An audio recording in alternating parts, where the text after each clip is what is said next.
life's rough. Try to do it right, it's not enough. Even though you try, you still mess up. But I'm still gonna fight for what I love. Still gonna die for what I love. Still gonna try, I won't give up. Still gonna fight until I wanna say I'm way too... Les gars, alors avant de commencer, je tiens à préciser que pour la review, j'ai sauté plus de la moitié de l'épisode.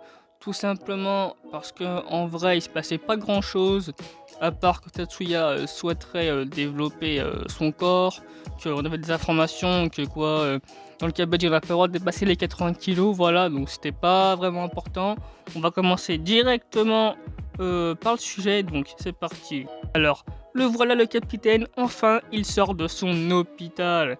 Il vient de sortir, on n'en savait trop rien, mais il a du flow, on l'aime bien. Il est en route pour le club de Kabaddi, mais durant sa route, il percutera Tatsuya qui court avant d'aller au club lui aussi, mais ils vont se percuter. Le destin existe même dans les animés en fait. En fait, le capitaine n'a pas l'air très solide niveau carrure. Il est même faible et n'a pas l'air d'avoir d'équilibre à première vue. Mais bon, Tatsuya ne sait toujours pas qui c'est El Capitaine, non les gars. Jusqu'à que Kyohei et Shinji apparaissent, voulant lui faire la surprise, mais trop tard, ça les a repérés. Et c'est là qu'en fait que Tatsuya comprendra que c'est bel et bien le capitaine. Et les membres en question, ça m'a tué. Toujours une tête de con, voilà. Hein. Suite à cette rencontre, ils vont aller chez Kei, je suppose, hein, ou j'en sais rien en fait, MDR, vous avez pas précisé où c'était. Mais Tatsuya voudra tester le capitaine, car il sait pas encore qu'en fait c'est un monstre le capitaine, moi je le sais. Hein. Il va lui proposer un bras de fer, mais franchement, il est à fond. Hein. Il va juste éclataxe le capitaine. Non mais wesh, c'est bon gros, il vient de sortir de l'hôpital et toi tu lui exploses le bras mon gars, le corps déjà, le mec c'est un faible. Bref, cela prouvera qu'il est pas du côté des baraques. Mais bon, encore une fois, Tatsuya voudra savoir pourquoi il est capitaine et lui répondra que c'est le meilleur, en fait, le genre de Kabaddi, quoi. Et donc, ouais, cash, hein, et le directo dans la tronche. Pour l'épisode 4, un combat attendu par tous les fans de Burning Kabaddi, surtout moi, hein.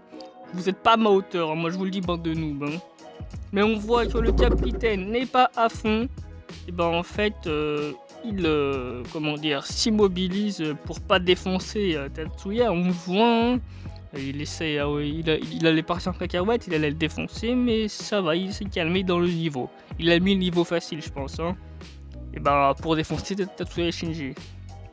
Bref, le capitaine est un attaquant, c'est un rider, donc la défense à Tatsuya et Soma. Mais je pense vraiment qu'il va se prendre un karma le petit Tatsuya, parce que à parler comme ça et à dire que t'es pas capitaine, tu mérites pas frérot, il va se prendre un karma, moi je vous le dis. Oubliez pas. Hein. Bref, le capitaine commence à attaquer et va toucher Tatsuya. Donc je suis surpris, comme vous, ne criez pas s'il vous plaît, ne criez pas. Mais Tatsuya va sortir une excuse bidon comme quoi il n'était pas concentré.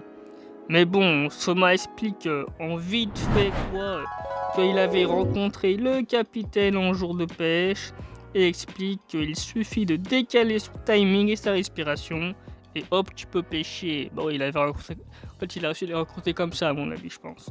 Mais Askip, c'est sa technique en fait dans le Kabaddi et c'est un bon bail de jouer ça en fait. Hein.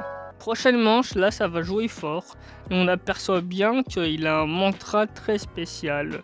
Wesh, il est démoniaque, c'est un démon. Non, je rigole, mais imagine quand même.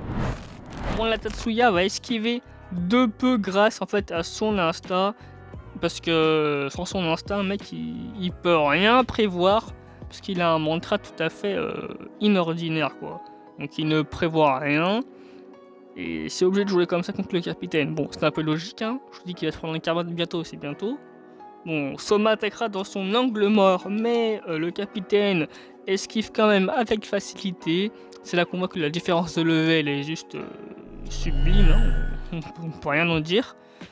Et franchement, pour une première apparition, il gère de ouf, quoi. Vous en pensez quoi? Dites-le moi en commentaire, voilà. Mais là, franchement, quand je vous dis que c'est tous des starbés, les gars, je mens pas, hein, pour le coup, hein. Il continue à dire Kabaddi et dire en gros une phrase en même temps avec sa tête de con aussi là, parce que Tatsuya lui avait posé une question. Bref, il explique qu'il a une technique mais qu'il ne peut rien en dire de plus, quoi. Bon, c'est un peu logique, il va quand même pas dire sa botte secrète, frérot, en même temps. Bref, dernière manche, tout se joue ici. Il chope le capitaine, à skip il est chaud. Tatsuya va décider d'imiter le chef, mais tout le monde va être choqué. Mais moi aussi, frère. Il est vraiment doué à apprendre celui-là. Vraiment, s'il arrive à coiffer le capitaine aussi facilement dans un match, bravo. Mais Tatsuya, en fait, va attraper de la main le capitaine. Mais pourquoi ne le plaque-t-il pas? Peut-être qu'il a peur de sa tête de démon, frérot, moi je te le dis. Mais le capitaine va se lâcher et Struggle Soma lui mettre à terre Tatsuya. Et bien sûr, il va leur mettre 2 points. Franchement, quand je vous disais qu'il allait se prendre un karma Tatsuya, et bah il a pris dans sa tête. Hein. Il s'est pris un plaquage, mon gars, incognito. Même nous, on l'a pas vu venir, frérot. Avec sa carrure. Bref, encore une petite leçon du capitaine. Il a mis à terre grâce à une technique simple. En fait, quand on respire, en gros, on est sans défense, en fait. Mais ça marche que quand on n'est pas prêt à ça. Mais on voit que le capitaine cache des choses encore et on le voit dans les images, qui cache et nous montre pas tout, quoi.